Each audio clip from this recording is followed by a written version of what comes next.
Assalamualaikum, salam sejahtera. Anda sedang menonton Agenda Awani. Malam ini kita terus memberi tumpuan, khususnya kita melihat kepada perkembangan dan juga situasi musibah banjir yang melanda beberapa buah negeri, khususnya yang paling turut terjejas pada ketika ini di Pantai Timur, iaitu di Kelantan dan juga di negeri Terengganu.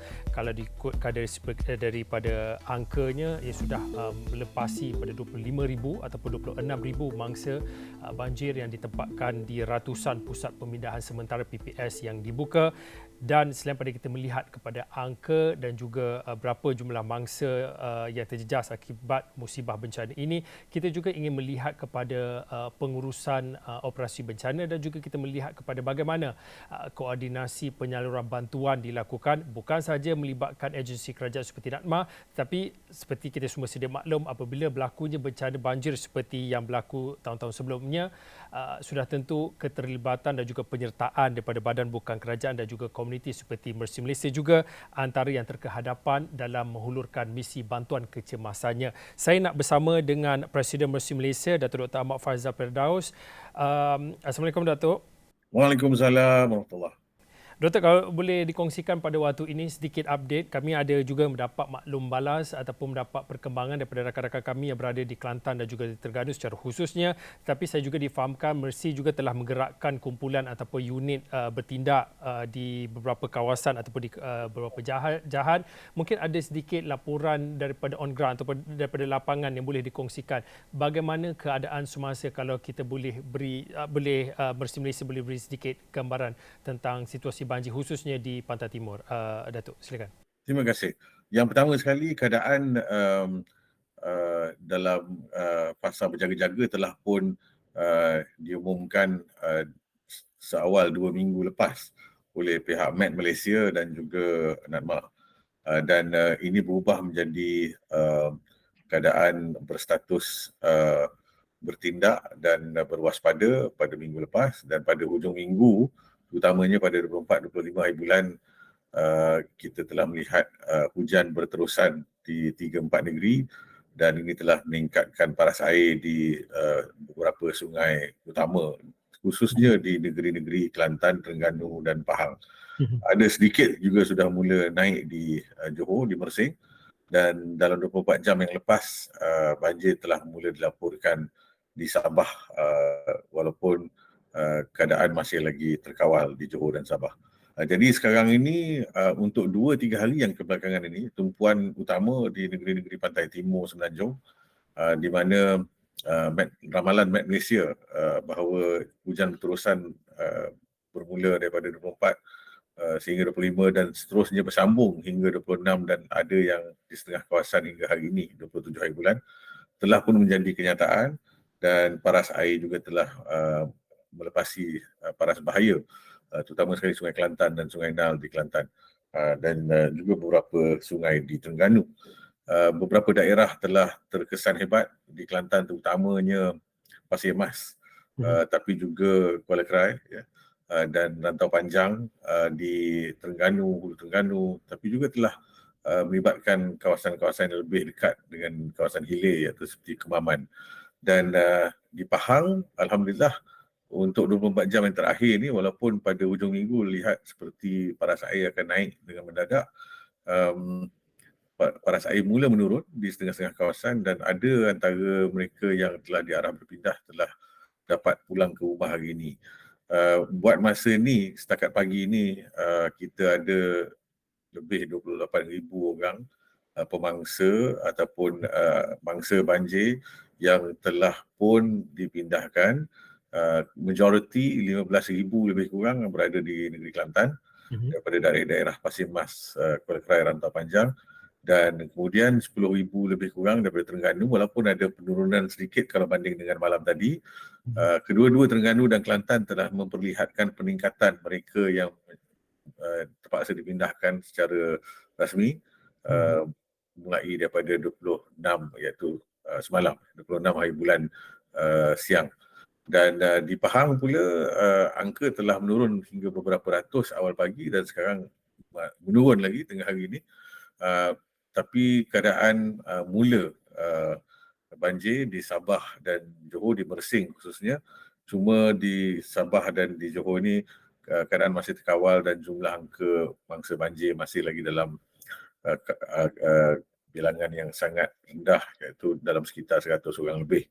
Selain daripada itu, di kawasan pedalaman di Kelantan juga kita ada laporan yang mengatakan bahawa ada lebih kurang 10,000 orang, kebanyakannya daripada masyarakat orang asli yang terperangkap akibat daripada jalan raya yang telah dilanda bukan saja banjir tapi lebih penting lagi oleh tanah runtuh. So ini yang 28,000 tadi tak termasuk mereka yang terperangkap ini yang dikira isolated lah, telah di dalam kawasan yang susah untuk keluar walaupun keadaan mereka sendiri itu dalam keadaan yang terkawal. Jadi ini gambaran secara umum dari segi mereka yang dipindahkan ini, pihak NADMA terutamanya, tapi juga agensi-agensi kerajaan dan agensi-agensi kerajaan negeri, kerajaan persekutuan dan negeri yang bertanggungjawab telah pun bekerjasama dengan baik secara umumnya dan telah pun menyediakan pusat-pusat pemindahan sementara, kebanyakannya di sekolah-sekolah tapi ada juga di dewan-dewan yang berperanan untuk menampung mangsa banjir. Setakat ini bilangan masih lagi mencukupi. Kita belum lagi sampai ke tahap di mana ada krisis dari segi bilangan pusat pemindahan serta mangsa banjir. Datuk, kalau berdasarkan laporan yang dikongsikan oleh rakan kami yang berada di Kelantan, khususnya di kawasan Jajahan Pasir Mas, beliau ada mengatakan beberapa jalan utama yang menghubungkan antara satu kawasan dan juga jajahan terputus, dan itu membataskan pergerakan bukan sahaja untuk golongan ataupun mereka yang buat liputan media, bagi NGO dan juga bagi badan-badan yang ingin menghulurkan bantuan juga pergerakan juga terbatas. Mungkin pada waktu ini dengan mengambil jangkaan ataupun mengambil senario akan berlaku banjir yang lebih buruk dan juga mengambil iktibar dengan apa yang pernah berlaku pada tahun 2014, itu yang dikongsikan oleh rakan kami yang berada di Kelantan. Kegusaran, kebimbangan itu ada jika berlaku perkara ataupun insiden yang sama. Untuk Mercy Malaysia, apa strategi ataupun apa persediaan dilakukan jika banjir yang ada pada ketika ini semakin memburuk, Datuk? Baik, yang pertama sekali benar, memang ada jalan-jalan yang terputus, terutama sekali di Pasir Mas dan sedikit saja di Kuala Krai dan juga di Ulu Terengganu. Di Pasir Mas memang ini menghindar dan melambatkan proses nombor satu pemindahan mangsa, kedua ialah bantuan, operasi bantuan, baik oleh kerajaan, agensi kerajaan maupun oleh pihak masyarakat sivil ataupun NGO. Jadi Mercy Malaysia sendiri, kita seperti mana kebanyakan agensi kerajaan yang bertanggungjawab seperti APM, kita memang ada base ataupun tempat kita beroperasi secara berterusan di Kelantan dan Terengganu khususnya, dan disebabkan kita tahu memang ada banjir yang akan berlaku, bezanya sedikit atau banyak itu saja setiap tahun ya. Jadi Mercy Malaysia di Kelantan misalnya memang ada pengkalan di, kalau boleh disebut begitu ya, kecil saja sebenarnya, tempat kita beroperasi di Kuala Krai. Ini berdasarkan kepada pengalaman kita yang lalu di mana hampir setiap tahun Kuala Krai akan terkesan ya dengan banjir sebab kedudukan strategiknya dari segi geografi, dan juga disebabkan oleh banjir besar yang telah berlaku pada 2014-15 dahulu yang melibatkan daerah Kuala Krai dengan begitu dahsyat sekali. Jadi operasi kita dikembangkan daripada situ dan juga daripada Kota Baru untuk barang-barang bantuan. Jadi untuk Kelantan kita memang dah ada pusat operasi. Jadi itu memudahkan sedikit sebab kita tidak bergantung semata-mata misalnya daripada bantuan daripada Kuala Lumpur ataupun daripada Lembah Kelang ya, dan daripada dalam Kelantan sendiri kita hanya bergantung kepada kawasan-kawasan sekitar dan kita ada sumber yang boleh mendapatkan barang-barang bantuan misalnya dengan cepat. Begitu juga di Terengganu kita pusat kita di Kuala Terengganu yang secara umumnya masih selamat daripada banjir besar. Walaupun di sekitaran tu ada juga kawasan-kawasan yang terkesan Jadi sekali lagi kita dapat gerakkan pasukan kita di Pahang juga sedemikian, dan oleh itu keadaan kita dalam keadaan yang boleh menyampaikan bantuan walaupun seperti di Pasir Mas tu buat masa ni masih lagi dibelenggu dengan sedikit kesulitan lah, akibat jalan-jalan yang telah ditutup dan juga jalan-jalan yang hanya boleh dilalui oleh kenderaan berat. Dari segi barang-barang bantuan, Mesir Malaysia seperti juga beberapa agensi kerajaan seperti JKM, APM dan sebagainya, memang ada stockpile barang-barang bantuan yang sudah ada dalam negeri. Jadi tak perlu seperti saya sebut tadi untuk dihantar daripada Lembah Kelang misalnya, untuk fasa kecemasan. Of course kalau banjir berlaku berterusan ataupun menjadi jauh lebih teruk dan impaknya sampai beratus ribu orang yang terkesan, itu memang kita masih perlu hantar bantuan daripada luar daripada negeri. Tapi buat masa ni masih lagi terkawal. Tapi logistik untuk menghantar bantuan memang satu cabaran sewaktu banjir. Dan bukan benda yang asing atau bukan benda yang aneh sekiranya kita juga terpaksa kadang-kadang menggunakan bot untuk menghantar bantuan kepada mangsa banjir. Buat masa ni keadaan masih lagi boleh menyampaikan bantuan tapi dengan cabaran dan sedikit kesusahan. Bagaimana cabaran dari segi logistik itu dapat diselesaikan? Mungkin saya nak bertanya tentang koordinasi dan juga penyelarasan. Kalau diikutkan, saya percaya Mesir Malaysia tidak bergerak bersendirian apabila melakukan misi bantuan kecemasan ini. Pastinya memerlukan kerjasama daripada pihak bantuan daripada pihak lain, termasuklah daripada penglibatan komuniti setempat. Jadi bagaimana koordinasi dan juga penyelarasan itu dilakukan, Datuk? Saya mesti mengatakan bahawa untuk tahun ini, tahun 2023, perancangan, persediaan serta sekarang ini koordinasi yang diketuai oleh NADMA di peringkat pusat melalui NDCC, National Disaster Command Center di Putrajaya, dan juga APM di peringkat negeri bersama dengan wakil NADMA peringkat negeri, dan daripada agensi-agensi keselamatan seperti Polis Diraja Malaysia, Bomba dan Penyelamat serta agensi sokongan JKM, Kementerian Kesihatan, dan juga agensi-agensi kerajaan negeri dan pejabat-pejabat daerah pada tahun ini sangat bersedia. Dan kita juga boleh lihat dari segi pengumuman dan juga pewartaan dan juga amaran yang diberi oleh sama ada NADMA ataupun MAP Malaysia yang telah dilakukan secara berkala sejak bulan 10 Oktober, memperlihatkan kesediaan ini. Dan on the ground sekarang ini koordinasi berlangsung dan berlaku.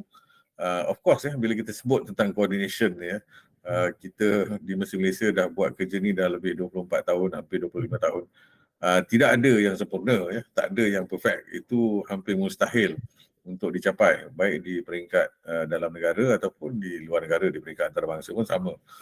Setiap bencana ataupun krisis itu berlainan. Krisis banjir kita di Malaysia misalnya dan krisis di Gaza, Palestin misalnya, berbeza jauh dari segi impak, dari segi cara nak mengendalinya dan sebagainya. Jadi koordinasi ini memang satu perkara yang kita memang idamkan yang paling baik, yang sempurna, tapi secara realistiknya kita juga harus menerima hakikat bahawa memang macam mana baik kita rancang pun mesti ada lagi ruang untuk penambahbaikan ataupun improvement. Itu memang biasa.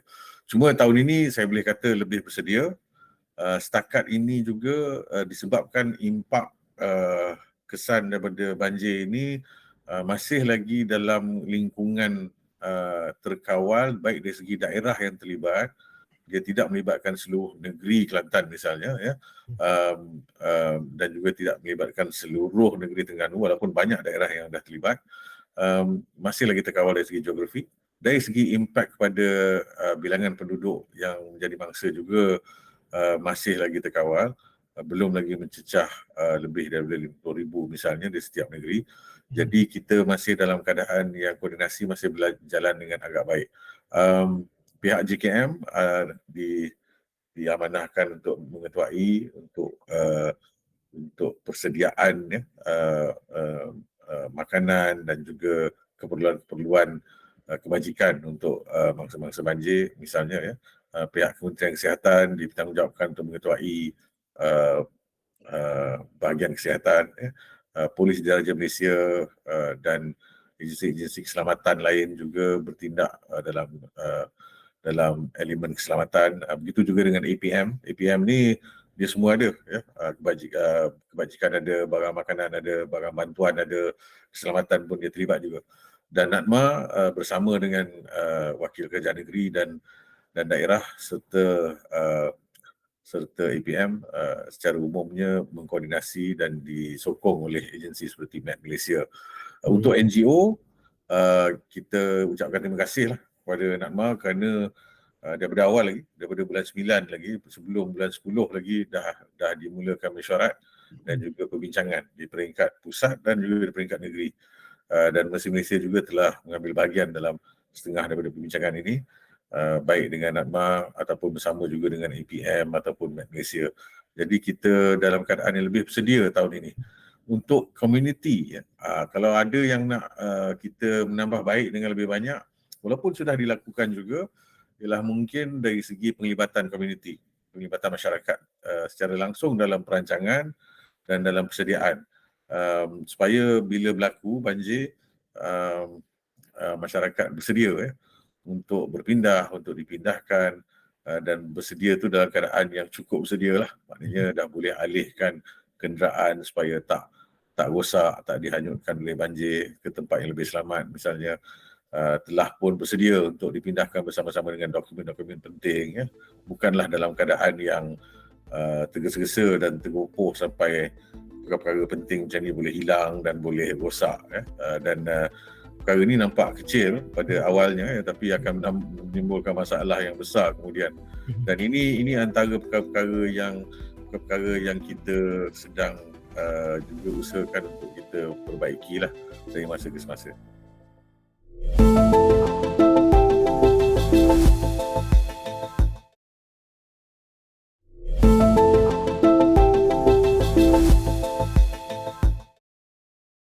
Datuk, satu ataupun seperkara lagi yang menjadi kebimbangan selepas kita melihat musibah banjir yang dilaporkan berlaku dalam setiap tahun dan juga seperkara lagi berkaitan dengan penularan jangkitan COVID-19 yang telah pun berlaku sejak 3-4 tahun kebelakangan ini, tetapi ya ataupun tidak, kita tidak perlu ataupun tidak boleh menganggap apa yang berlaku banjir dan juga COVID-19 ini perlu dilayan seperti BAU, business as usual. Pastinya dengan mengambil kira keadaan semasa dengan jangkitan melebihi 30,000 pada ketika ini, bagaimana Datuk melihat tentang pelaksanaan dan juga strategi untuk mengelak berlakunya penularan jangkitan COVID-19 khususnya di PPS, Pusat Pemindahan Sementara. Jika ada SOP yang telah dirangka, apa perkara yang perlu ditambah baik supaya kita tak nak apa yang pernah berlaku sebelum ini ia akan melarat dan juga akan menjadi mudarat, apatah lagi kita mengambil kira situasi banjir dan juga COVID-19, Datuk. Ya, baik. Yang pertama sekali saya harus lagi sekali memberi pujian kepada pihak NADMA kerana secara berterusan, ya, sejak daripada 2021 lagi, NADMA memang telah nombor satu memasukkan kesiapsiagaan pandemik ke dalam pengurusan pusat-pusat pemindahan sementara. Itu yang pertama. Jadi elemen itu sudah ada. Misalnya penjarakan, pemakaian pelitup muka dan sebagainya. Yang kedua ialah NADMA juga bersama dengan kerjasama agensi NGO seperti Mercy Malaysia dan lain-lain agensi juga telah bergiat aktif dalam program-program pandemic preparedness, ya, ataupun kesiapsiagaan pandemik di komuniti, dan ini telah pun berlaku secara berterusan, ya. Walaupun mungkin momentumnya telah kurang sedikit pada tahun 2023 ni, setelah 2 tahun kan ianya berlaku. Cuma baru-baru ini sejak sebulan yang lepas, sejak peningkatan kes secara mendadak di seluruh negara, kita memang sudah sedia maklum, dan dalam mesyuarat-mesyuarat dan perbincangan antara kami dan juga agensi-agensi kerajaan pun kita memang selalu tekankan bahawa kesiapsiagaan dan juga SOP sewaktu banjir, operasi banjir, nombor satu, yang melibatkan mereka yang memberi bantuan, nombor satu, ya, sama ada kaki tangan kerajaan maupun NGO. Yang kedua ialah mangsa. Pengamatan SOP di kalangan mangsa banjir, terutama sekali di pusat-pusat pemindahan, serta pengenalan, introduction dan juga implementasi SOP COVID-19 di pusat-pusat pemindahan sementara. Dan ini telah ditekankan sekali lagi sewaktu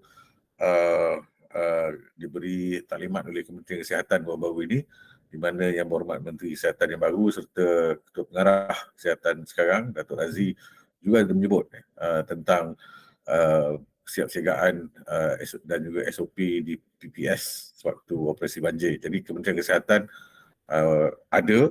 berada di lapangan dan juga ada untuk memantau pengamatan SOP. Dan agensi seperti Malaysia mesti telah mempelopori idea serta program pandemic preparedness ataupun kesiapsiagaan pandemik ini sejak waktu puncak COVID lagi, dan kita terus menerus bekerjasama dengan NADMA dan juga KKM untuk memastikan komuniti lebih bersedia dan lebih faham bahawa mereka mesti mengikuti SOP COVID-19, terutama sekali sekarang di pusat-pusat pemindahan sementara. Apa yang kita nak lihat ialah pengamatan, pengawasan ataupun monitoring dan juga dokumentasi, documentation sekiranya dan surveillance sekiranya berlaku kes-kes COVID-19 di pusat-pusat pemindahan sementara. Dan kita nak kalau boleh melihat keberkesanan pihak Kementerian Kesihatan dan juga NADMA, terutamanya dalam mengkoordinasi dari segi pengawalan SOP, pengamatan SOP oleh mangsa banjir, dan juga sekiranya ada kes bagaimana diuruskan kes itu, kes ataupun mereka yang bertukar status daripada mangsa banjir semata-mata kepada mangsa banjir yang juga pesakit COVID-19. Dan pengurusan inilah yang kita nak lihat ada flow dia, ada aliran dia, ada carta alir dia yang kalau boleh sebaik mungkin lah. Maknanya adakah perlu mereka diisolasi di PPS yang sama, atau adakah ada tempat lain yang boleh mereka dihantar, atau mereka dihantar terus ke pusat-pusat kesihatan ataupun hospital yang tidak terkesan oleh banjir. Sebab kita kena ingat juga ada juga pusat kesihatan yang terkesan oleh banjir, dan ini berlaku tahun lepas di Kelantan dan juga di Johor, terutama sekali di Segamat dan Batu Pahat. Jadi kita nak kena perhatikan kali ini sama ada pengajaran yang diperolehi waktu banjir tahun lepas, lessons learned masa itu telah pun diamati dan dibuat penambahbaikan. Datuk, mungkin yang terakhir sekali seperti yang dikongsikan Datuk, sepatutnya untuk komuniti ataupun orang ramai itu sepatutnya perlu tahu apa langkah yang perlu dilakukan, langkah preventif. Seperti Datuk katakan, ada dokumen-dokumen kalau berlakunya musibah banjir, apa yang mereka perlu lakukan, perlu ikuti arahan pihak berwajib. Kalau perlu dipindahkan ke PPS, perlu dilakukan. Dokumen ataupun apa barang-barang keperluan perlu diselamatkan, perlu dilakukan sebaik mungkin. Tapi untuk waktu ini, mungkin sedikit nasihat, satu berkaitan dengan banjir dan satu sebagai seorang pakar kesihatan, kerana kita masih lagi melihat kalau daripada rakan-rakan saya yang berlintas langsung ataupun bawa perkembangan, ada juga yang menganggap banjir ini sebagai pesta air. Perlu diingatkan sebagai saya percaya sebagai seorang pakar kesihatan juga, banjir ini bukan semata-mata menenggelamkan rumah, kediaman, kenderaan dan sebagainya, kerana banjir ini juga membawa bawaan penyakit. Mungkin sedikit nasihat sebagai penutup pada ketika ini, nasihat langkah preventif supaya tidak akan berlaku impak ataupun kesan buruk dalam jangka masa yang panjang, Datuk. Ya, yang pertama sekali seperti saya sebut tadi, kalau boleh, dan di sinilah agensi seperti NGO seperti Mercy Malaysia dan juga agensi seperti NADMA dan mungkin pihak berwajib di peringkat daerah dan negeri boleh meningkatkan keberkesanan komunikasi risiko kita dan juga program-program kesiapsiagaan banjir pada komuniti, supaya mereka lebih bersedia di masa akan datang. Seperti saya sebut juga tadi, persediaan dan penyediaan menyelamatkan dokumen-dokumen penting, menyelamatkan kenderaan keluarga, ya, mengalihkannya ke tempat yang lebih tinggi dan sebagainya. Perkara ini sepatutnya dah menjadi sebati, ya. Terutama sekali dengan masyarakat yang memang di kawasan yang kita tahu mudah dilanda banjir. Kemudian kesediaan untuk berpindah itu apabila diarahkan oleh pihak berwajib, kalau boleh kecuali lah ada alasan yang sangat mendesak, sepatutnya perpindahan itu berlaku secara cepat, tepat, ya, dan terus ke pusat-pusat pemindahan yang diaturkan tanpa lengah, tanpa melengahkan masa. Sebab kita melengahkan masa tu, kita sebenarnya menambahkan juga beban kepada pihak yang berwajib. Dan nanti kalau kita tak pergi dan air naik lagi dan kemudian mereka terpaksa datang rescue pula, dah logistik isu lagi, ya, untuk pihak keselamatan misalnya menghantar bot, menghantar pasukan tentera, polis dan bomba sebagainya untuk menyelamatkan pula. Jadi kalau boleh kita pindah tu secepat mungkin apabila diarahkan. Dan of course kalau ada pilihan lain, ya, ada juga keluarga, ahli masyarakat mungkin yang ada pilihan untuk berpindah luar daripada kawasan dan ada sumber kewangan dan ada sumber dari segi social support network, ya, iaitu ada keluarga yang lebih besar, ada tempat lain yang boleh ditumpang, rumah saudara dan sebagainya. Itu pun ialah boleh juga dilaksanakan, tapi kita harus bersedia daripada awal lah. Jangan pada saat-saat akhir sahaja, ya. Dan yang ketiga, ya, dari sudut banjir ini, nombor satu ialah bahaya yang acute atau mendadak. Ini lebih kepada nombor satu, of course, ya, tenggelam, ya, lemas. Kita jangan anggap ini perkara ringan dan enteng, sebab walaupun kita pandai berenang misalnya, untuk orang pandai berenang sekalipun, kalau kita tak tahu kawasan itu sebaik mungkin atau kita tersilap dan kita termasuk, misalnya kita berjalan kemudian tiba-tiba kita termasuk ke dalam lubang ataupun ke dalam apa yang sebelum banjir itu parit yang dalam, ya, kita masih boleh tenggelam dan lemas, ya, terutama sekali kalau arus masa itu deras. Dan ini untuk orang yang boleh berenang, apa lagi yang tak boleh berenang, ya. Kemudian yang kedua ialah kita jangan lupa juga kejutan elektrik, ya. Yang mana kejutan elektrik ni boleh berlaku sekiranya ada berlaku kerosakan pada substation ataupun tiang-tiang elektrik, TNB dan sebagainya, dan ada wire yang besar misalnya, ya, wire elektrik yang besar yang terkena pada air, ini juga boleh menyebabkan kejutan elektrik yang boleh mendatangkan maut, ya. Bukan hanya cerita sakit saja, ya. Dan kita maklum semalam, ya, TNB telah pun membuat pengumuman, telah memotong kalian elektrik kepada beberapa kawasan di Kelantan dan Terengganu, ya, akibat daripada banjir besar ni. Dan yang kemudian kita beralih kepada seperti mana yang disebutkan tadi, penyakit-penyakit. Jadi saya nak mula dengan penyakit bawaan air dulu, ya. Jadi main air ni, air banjir ni bukan air bersih semuanya, ya. Dan terutama sekali kalau dah termasuk dengan air longkang, air kumbahan dan sebagainya, ada banyak kuman, ya. Dan kita boleh kena bermacam-macam penyakit bawaan air, termasuk, ya, penyakit-penyakit yang biasa kita anggap ringan seperti gastroenteritis ataupun diarrhea, cerit berit, yang mana terutama sekali untuk kanak-kanak dan orang tua boleh mendatangkan kesan yang berdarat yang besar. Yang kedua ialah penyakit-penyakit yang secara tradisinya bukan bawaan air tapi disebabkan oleh banjir. Ianya boleh berlaku dengan lebih banyak. So contohnya kencing tikus, ya, leptospirosis, dan juga apabila air itu berhenti mengalir nanti dan mula menakung, apabila hujan berhenti, ya, kemungkinan untuk penyakit seperti denggi merebak juga agak tinggi. Dan last but not least, of course, ya, yang kita sebut tadi, COVID-19. Ini bukan sangat penyakit bawaan air, ya. Ianya penyakit yang disebarkan melalui airborne dan juga droplets, ya, dan juga virus yang ada di tempat-tempat yang tak dibersihkan.